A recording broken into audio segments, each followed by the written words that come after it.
देवेंद्र जोशी को सुरसागर से और श्री अतुल भंसाली को शहर विधानसभा क्षेत्र से अपना प्रत्याशी बनाकर के आपके बीच उतारा है।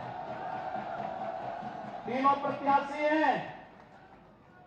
शेखावत जी का इन सबके साथ पूरा सहयोग और सानिध्य है। आप इनको अपना आशीर्वाद दीजिए। सब सहमत हैं? सभी लोग सहमत। भाइयों और बहनों, मैं इस धरा को नमन करता हूं जिस धरा ने विदेशी आक्रांताओं को नाकों चने चबवाने के लिए मजबूर करते हुए अपने शौर्य और पराक्रम का परिचय इस देश में हमेशा दिया है। भाइयों बहनों, वीर दुर्गादास राठौर का नाम भारत के उन महान वीरों में हमेशा स्वर्णाक्षरों में लिखा जाता है जिन्होंने विदेशी हुकूमत से हमेशा लोहा लेते हुए न केवल मातृभूमि के प्रति बल्कि स्वामी भक्ति कैसे होनी चाहिए इसका एक उदाहरण दिया और जोधपुर का नाम वापस कराने में भी इस महान योद्धा का अप्रतिम योगदान है। मैंने नमन करते हुए, इस धरा को नमन करते हुए आप सबका हृदय से अभिनंदन करता हूं, स्वागत करता हूं। भाइयों बहनों, मुझे पिछले कुछ दिनों से राजस्थान के विभिन्न विधानसभा क्षेत्रों में जाने का अवसर प्राप्त हुआ है और जब मैं राजस्थान के अंदर जहां भी जा रहा हूं, मुझे देख करके आश्चर्य हो रहा है कि राजस्थान में किस प्रकार की दुर्व्यवस्था की स्थिति है। हर एक ओर लोगों में असुरक्षा का वातावरण, अराजकता और ऐसे लगता है जैसे सरकार न होकर के कोई माफियागिरी पूरे राज्य के अंदर संचालित हो रही हो। भाइयों बहनों, 5 वर्ष राजस्थान के वास्तव में अगर राजस्थान के इतिहास को अगर आप देखेंगे, जिस राजस्थान का अपना एक गौरवशाली इतिहास रहा है, शौर्य पराक्रम के लिए, भक्ति और शक्ति के लिए, कला और अपनी कलाकृतियों के लिए इस राजस्थान की अपनी एक पहचान थी। आज राजस्थान करा रहा है, एक वेदना है और वह वेदना किसी और ने नहीं दी। यहां राजस्थान में 5 वर्ष पहले चुनी गई सरकार ही उस वेदना का कारण है। भाइयों बहनों, जहां जा रहे हैं, एक तरफ राजस्थान के अंदर अव्यवस्था, अराजकता, गुंडागर्दी, कर्फ्यू, दंगे और दूसरी ओर अगर हम भारत का देखते हैं, पूरे देश के अंदर देखते हैं, प्रधानमंत्री मोदी जी के नेतृत्व में एक नए भारत का दर्शन होता है। वैश्विक मंच पर जब मोदी जी जाते हैं, भाइयों बहनों, हम सब इस बात को देखते हैं, वह देश, उस देश के राष्ट्र प्रमुख पलक पावड़े बिछा करके प्रधानमंत्री मोदी जी का स्वागत करते हैं, उनका अभिनंदन करते हैं। यह सम्मान केवल मोदी जी का नहीं है, यह सम्मान भारत की 142 करोड़ लोगों के गौरव को बढ़ाता है। भाइयों बहनों, देश की सीमाएं सुरक्षित नहीं है। पूरी तरह भारत अपने आप को सुरक्षित महसूस कर सकता है। भाइयों बहनों, ये नया भारत है। 2014 के पहले जो घुसपैठ होती थी, जो आतंकी वारदात होती थी, ये पूरी तरह बंद हुआ है। 2014 के बाद आप देख रहे होंगे, ये नया भारत किसी को छेड़ता नहीं है, लेकिन अगर कोई छेड़ी देता है तो उसको छोड़ता भी नहीं है। ये नया भारत है और इस नए भारत को हम सब महसूस कर रहे हैं। भाइयों बहनों, कांग्रेस ने समस्या दी, मोदी जी के नेतृत्व में नए भारत ने समाधान दिया। आतंकवाद की समस्या कांग्रेस की देन, लेकिन धारा 370 समाप्त करके उसका समाधान मोदी जी के द्वारा दिया गया। भाइयों बहनों, देश के अंदर नक्सलवाद कांग्रेस की देन, लेकिन नक्सलवाद की समस्या का समाधान गरीब कल्याणकारी योजनाओं के माध्यम से मोदी जी ने उसका समाधान दिया। कांग्रेस ने अलगाववाद दिया, मोदी जी ने कनेक्टिविटी के माध्यम से उसका समाधान दिया। कांग्रेस ने देश के अंदर गरीबी दी, अव्यवस्था दी, अविश्वास दिया। मोदी जी ने देश के अंदर सभी लोगों को समान सुविधा का अधिकार देकर के हर व्यक्ति के सम्मान की रक्षा की। तुष्टीकरण के नाम पर कांग्रेस ने जिस प्रकार की व्यवस्था फैलाई थी, हमें आश्चर्य होता है। 2014 के पहले कांग्रेस की सरकारें एक ही बात तो करती थी, एक ही बात कहती थी कि देश के संसाधनों पर पहला अधिकार मुसलमानों का। भाइयों बहनों, देश का नागरिक कहां जाएगा? एक गरीब कहां जाएगा? एक अनुसूचित जाति का व्यक्ति कहां जाएगा? हमारा वनवासी आदिवासी कहां जाएगा?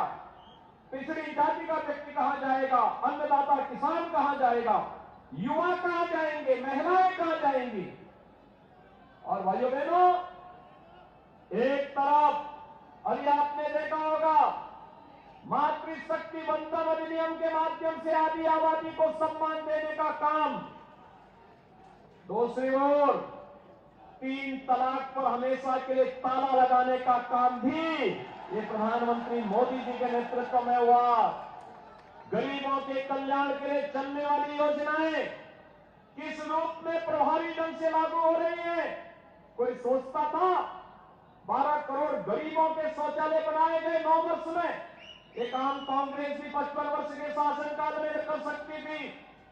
4 करोड़ गरीबों के आवास बने, ये काम कांग्रेस की सरकार भी कर सकती थी। और इसी माटी के सपूत केंद्रीय जल शक्ति मंत्री ने 7 करोड़ परिवारों को हर घर नल के माध्यम से शुद्ध आरओ का पानी पहुंचाने का काम देश के अंदर किया है।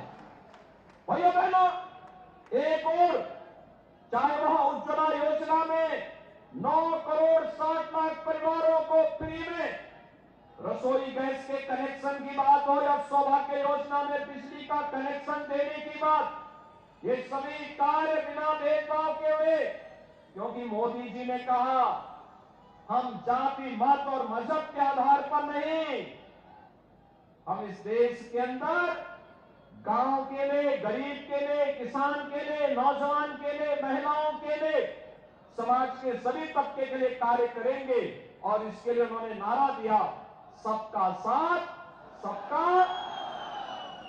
समग्र सोच है विकास की, और सबकी सबका साथ लेकर के कैसे योजनाओं का लाभ देना है। 100 से अधिक लोक कल्याणकारी, गरीब कल्याणकारी योजनाएं इसके उदाहरण हैं। इंफ्रास्ट्रक्चर में highway, railway, airport, IIT, IIM, AIIMS, one district one medical college जैसे आज के नए भारत के अनुसार वर्ल्ड क्लास इंफ्रास्ट्रक्चर आज हम भारत के अंदर देख सकते हैं। भाइयों बहनों, ये पिछले 9 वर्ष के अंदर मोदी जी के नेतृत्व में हुआ। लेकिन यहां पर जब हम राजस्थान की बात करते हैं तो ये राजस्थान 5 वर्ष में कहां पहुंच गया? भ्रष्टाचार में नंबर 1, दंगों में और अराजकता में नंबर 1। मुझे देख के आश्चर्य होता था, मुझे आश्चर्य होता था जब मैं देख रहा था यहां पे जोधपुर में, मुझे आज से 2 वर्ष पहले वो दिन याद है जब यहां जोधपुर की सड़कों पर नंगी तलवारें लहरा रही थी और दंगाई दंगा कर रहे थे। तब मुझे भाइयों बहनों याद आ रहा था, मैं सोच रहा था कि अगर ये दंगाई यूपी में होते तो मेरा बुलडोजर इनको रौंद करके तक ठीक कर दिया होता।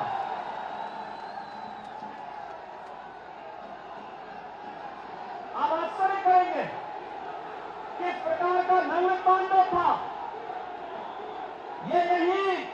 आंख के अंदर ही हम देख रहे थे और सरकार मौन थी। ये वोट बैंक के नाम पर अराजकता फैलाने की चोट कब तक होगी? और यही कहने के लिए आज भाइयों बहनों मैं आपके पास आया हूं कि राजस्थान में मौजूदा सरकार भाइयों बहनों ये सुरक्षा भी नहीं दे सकती, ये सम्मान भी नहीं दे सकती, गरीबों का कल्याण भी नहीं कर सकती, विकास की योजनाओं को भी लागू नहीं कर सकती और आपकी आस्था को भी सम्मान नहीं दे सकती। रामनवमी में यहां की सरकार रोक लगाती है। मैं जिस जिले में जाता हूं वहां पे किसी न किसी संत की हत्या हो चुकी होती है। इससे पहले पूज्य संतगण मिलते हैं की बात कहते हैं कि यहां हमारे एक संत की 2 महीने पहले, 6 महीने पहले, 1 वर्ष पहले उपद्रवियों ने हत्या कर दी। सरकार कोई सुनवाई करने को तैयार नहीं। किसी भी जिले में जाओ, भरतपुर में, अलवर में, जोधपुर में, किसी भी जिले में जाओ, हर जिले में भाइयों बहनों ये सुनाई देता है। और इसीलिए आज मैं आपके पास आया हूं कि सरकार कर्फ्यू वाली सरकार है, दंगों वाली सरकार है। भाइयों बहनों ये माफियागिरी जो पनप रही है, जो अराजकता पनप रही है, जो युवाओं के भविष्य के साथ खिलवाड़ करते हुए पेपर लीक की घटनाएं लगातार राजस्थान के अंदर हो रही हैं। कुछ तो दाल में काला है।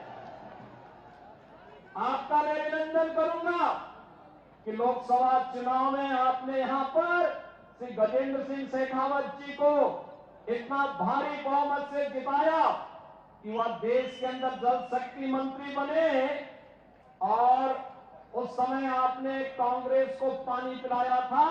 और भाइयों बहनों देश को जल तो गजेंद्र सिंह शेखावत जी अपनी योजना से पिला रहे हैं, लेकिन मेरा आपसे अनुरोध है याद करना आस्था का सम्मान केवल डबल इंजन की भाजपा की सरकार ही कर सकती है। आखिर कांग्रेस के लोग कहते थे ना, जो यहां पे हमारे वरिष्ठ नेता होंगे, 1980 के दशक में जब राम जन्मभूमि आंदोलन प्रारंभ हुआ था तब नारा लगता था राम लला हम आएंगे, मंदिर वहीं बनाएंगे। कांग्रेस के लोग हंसते थे ना उस समय, हंसते थे उस समय कांग्रेस के लोग, कहते थे ये कैसे होगा, ये कभी नहीं हो पाएगा। हम लोग कहते थे हमारा विश्वास है ये होगा। वे हंसते थे लेकिन हमें विश्वास था। लेकिन उनको विश्वास दिलाने के लिए हमें कुछ दिनों के लिए नारा बदलना पड़ा था। हम लोगों ने तब कहा था राम लला हम आएंगे, पहले गुलामी का ढांचा हटाएंगे।